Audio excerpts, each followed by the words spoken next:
हाय दोस्तों, आज हम सीआरपीसी के एक बहुत ही इंपॉर्टेंट सेक्शन के बारे में बात करेंगे जिसका नाम है सेक्शन 125 ऑर्डर फॉर मेंटेनेंस। ये सेक्शन अपने आप में आपके लिए इंपॉर्टेंट है क्योंकि हर साल आपके प्रीलिमिनरी एग्जामिनेशन में पूछा जाता है। ये सेक्शन अपने आप में काफी लंबा है, काफी इलैबोरेटेड है, तो इसको देखते से ही एक घबराहट आ जाती है कि इसमें जितने सारे पॉइंट्स दिए हुए हैं वो हम कैसे याद रखें। तो इनको हमने कई सारे पार्ट्स में तोड़ दिया है। जिस तरीके से ये सबसेक्शंस में दिए हुए हैं उसी तरीके से हम इसको डिस्कस करेंगे और मैं आपका ध्यान सिर्फ उन पॉइंट्स की तरफ अट्रैक्ट करूंगा, आकर्षित करूंगा जहां से कि क्वेश्चंस आने की पॉसिबिलिटी हमेशा सबसे ज्यादा रहती है।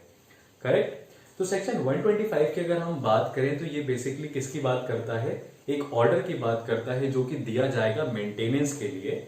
मेंटेनेंस के लिए ऑर्डर दिया जाता है अपने रिलेटिव्स को। जी हाँ, सिर्फ वाइफ नहीं, यहाँ पे कुछ सर्टेन रिलेशंस हैं जो कि ऑलरेडी डिफाइन है, जिसमें कि आप यहाँ पे देख सकते हैं कि वो रिलेशंस हैं वाइफ के साथ, चिल्ड्रन के साथ और पेरेंट्स के साथ। यहाँ पे मध्य प्रदेश में 2004 में एक अमेंडमेंट आया था जिसमें कि पेरेंट्स के साथ ही साथ ग्रैंड पेरेंट्स को भी उन्होंने इंक्लूड कर लिया था।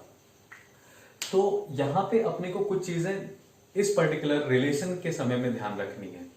क्या ध्यान रखना है वो मैं आपको बताता हूं कि जब हम चिल्ड्रन की बात करते हैं तो ये ध्यान रखिएगा, इसमें लेजिटिमेट और इलेजिटिमेट दोनों तरह के चिल्ड्रन की बात की गई है और यहाँ पे मैरिड डॉटर को एक्सक्लूड किया गया है। मैरिड डॉटर को बोला गया है कि मेंटेनेंस नहीं दिया जाएगा।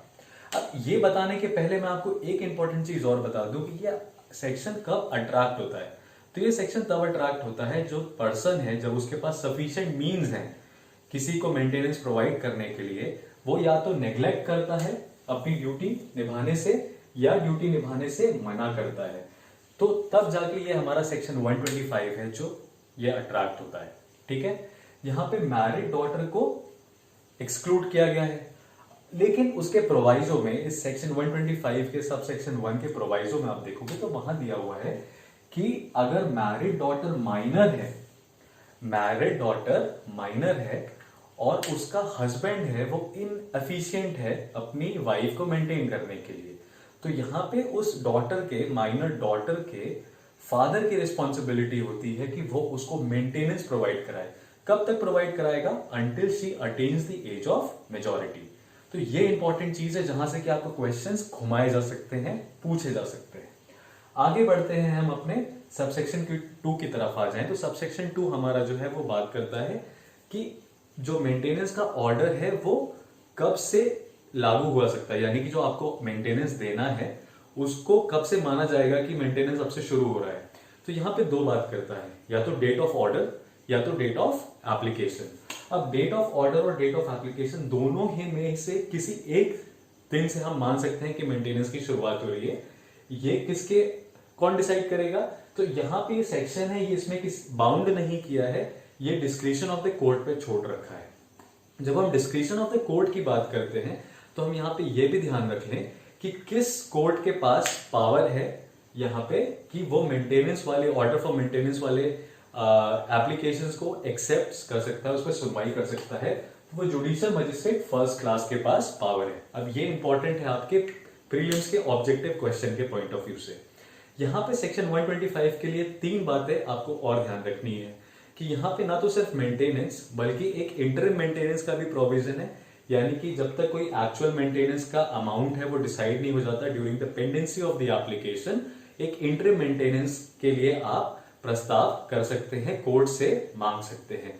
ये इंटरिम मेंटेनेंस की एप्लीकेशन को विद इन 60 डेज जो है, याद रखिएगा, विद इन 60 डेज कोर्ट को डिस्पोज ऑफ करनी रहती है। और तीसरी चीज जो यहाँ पे आप मानते हो, एक्सपेंसेस ऑफ प्रोसीडिंग्स। तो आप इन 3 चीजों के लिए सेक्शन 125 के अंडर दी हुई रेमेडी को अवेल कर सकते हो। आगे बढ़ते हैं, सबसेक्शन 3 की हम बात करते हैं, 125 सबसेक्शन 3 की।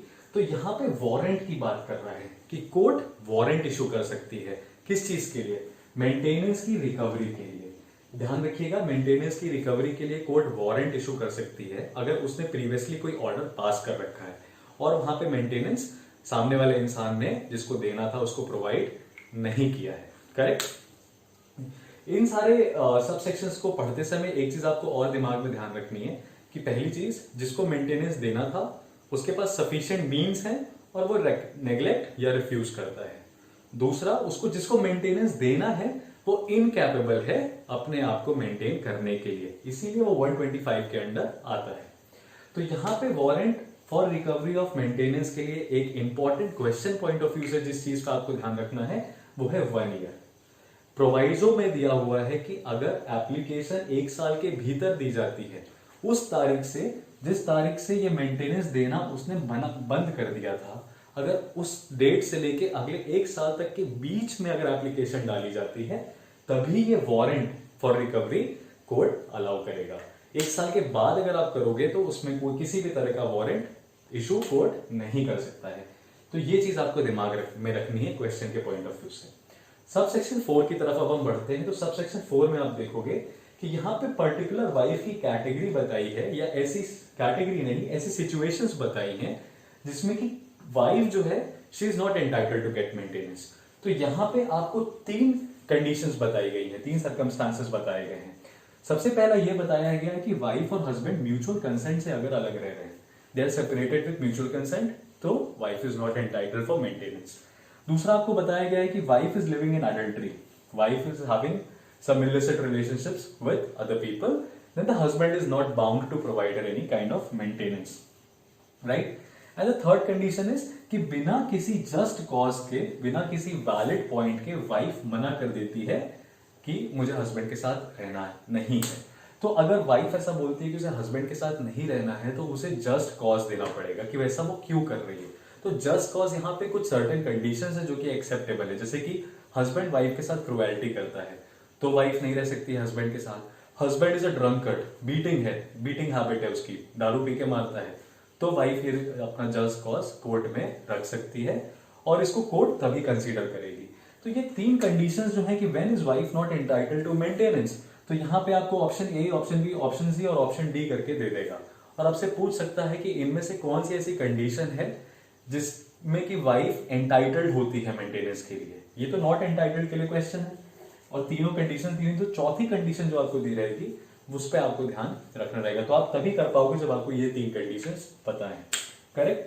अब 5वां जो सबसेक्शन है वो बहुत ही सिंपल सी बात करता है कि अगर कोई previous order for maintenance court issue कर चुकी है किसी वाइफ के फेवर में, बाद में हस्बैंड ये दिखाता है, प्रूफ देता है, किस चीज का प्रूफ देगा, इन 3 चीजों का प्रूफ देगा कि मेरी वाइफ जो है वो म्यूचुअल कंसेंट से मुझसे अलग रह रही थी, या मेरी वाइफ एडल्ट्री में रह रही थी, या मेरी वाइफ के पास कोई जस्ट कॉज नहीं है कि वो मुझसे क्यों अलग रहना चाहती है, करेक्ट।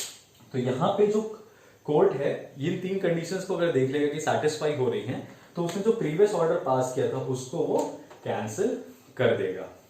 यहां पे एक चीज इंपॉर्टेंट ये भी है कि अगर wife cruelty show reason show करती है तो कोर्ट उसको मेंटेनेंस क्या बोलेगा, कोर्ट बोलेगा कि उसके पास एक जस्ट कॉज है कि वो तुम्हारे साथ नहीं रह रही है।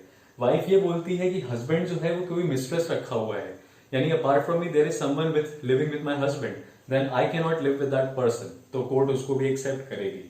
अगर हस्बैंड ने किसी और से शादी कर ली है तो वाइफ के पास ही जस्ट कॉज हो जाता है कि मैं उसके साथ नहीं रहेंगी। एक चीज ये भी ध्यान में आपको 125 के अंडर रखना है कि जब भी हस्बैंड और वाइफ का रिलेशन डिटरमाइन करते हैं तो उनका nature of marriage definitely question में लिया जाता है, लेकिन नेचर ऑफ मैरिज पे डिसाइड नहीं किया जाता कि मैरिज लेजिटिमेट है कि illegitimate, I mean whether it is allowed in the eyes of law, valid है कि इनवैलिड है, करेक्ट।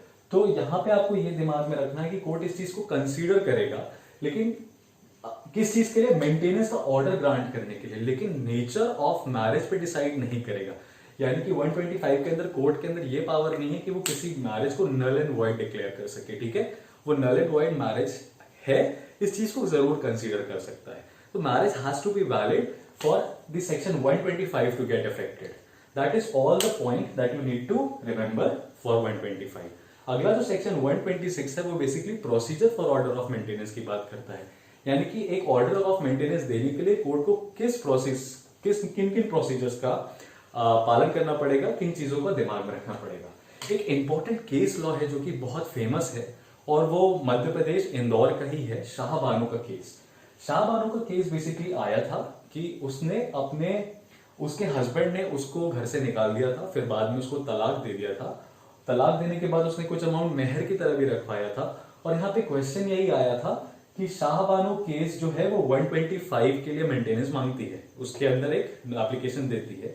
लेकिन मुस्लिम पर्सनल लॉ के अंदर जो मेंटेनेंस की बात की जाती है वो सिर्फ इद्दत पीरियड तक की जाती है, और इद्दत पीरियड के बाद मेंटेनेंस की बात बोलते हैं कि maintenance husband is not liable, उसकी लायबिलिटी खत्म हो जाती है इद्दत पीरियड के बाद।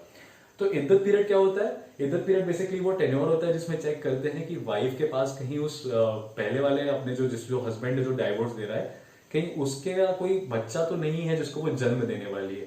जब तक ये इस पीरियड ऑफ टाइम में ये सेटिस्फाई हो जाते हैं कि नहीं ऐसा कुछ भी नहीं है, तो हस्बैंड की लायबिलिटी वाइफ के ऊपर से खत्म हो जाती है। लेकिन यहाँ शाहबानो केस में 5 जजेस बेंच सुप्रीम कोर्ट तक गया था स्पेशल लीव पिटीशन के माध्यम से, और यहाँ पे 5 जजेस की बेंच बैठी थी जिन्होंने ये डिसाइड किया था कि इस तरह का प्रोविजन की जो वाइफ है she is incapable of maintaining herself, और इद्दत पीरियड के बाद भी हस्बैंड की लायबिलिटी है कि वो उसको मेंटेन कर पाए। करेक्ट? तो यहाँ पे ये जो केस है ये मुस्लिम पर्सनल लॉ शरियत लॉ के अगेंस्ट चला गया था और बहुत बड़ा विवाद उस समय हुआ था। तो ये केस अपने आप में बहुत इंपॉर्टेंट है, इसके ऊपर हम सेपरेट वीडियो जब बनाएंगे तो आप उसमें देख सकते हो कि what were the facts of the case and what was all decided. अगले 126 के बारे में हम बात करेंगे जिसमें कि हम प्रोसीजर के बारे में डिटेल्ड वे में बात करेंगे। तो यहाँ पे 125 जो सेक्शन है वो बहुत सिंपल है, आपको इन कुछ की पॉइंट्स जो आपको बताए गए सिर्फ इनका ध्यान रखना है। आपको ऑब्जेक्टिव काइंड ऑफ क्वेश्चंस जो है वो इन्हीं फैक्ट्स पे आ सकते हैं। So that was all for section 125. In the next video, we'll discuss at length what is section 126.